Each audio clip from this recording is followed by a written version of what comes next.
If I say this about the emotional home, what do I mean by that? You inhale and you exhale. And in between both are a pause. There's a moment of transition where you pause. So it's like a pendulum. And at each end of the pendulum, there's a moment of pause, and then the direction changes. So when you open up your breath, you come into your breath awareness, and then you come nice and calmly to the pause at the end of your exhale.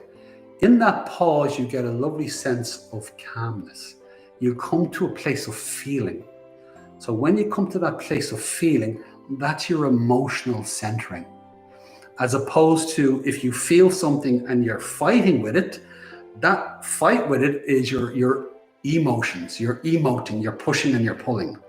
Where when you come to the pause at the end of your exhale, you're grounding yourself into feeling itself.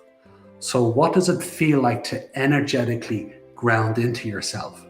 It feels, it's feeling itself. So when your baseline experience is feeling, just feeling itself, then you can measure off everything else that you feel from a place of calmness. But if you don't have that baseline of feeling of calmness, then all the emotions just play off each other. And then it becomes a competition. And we get caught up in the control of that competition rather than coming to our energetic grounding, our center, energetically flowing in that beautiful connection in our breath, that feeling that just feels lovely. And in that, we're observing the play of our emotions and we're looking to settle them so we can get the clarity of what it is that we're feeling, our intuitive sense of what's going on. There's the physical, the visceral, then there's intuitive, getting into the emotional, and then there's the mental, and again, coming into the mental intuitiveness as well, is getting the clarity of awareness. But it comes to you. It comes to your center.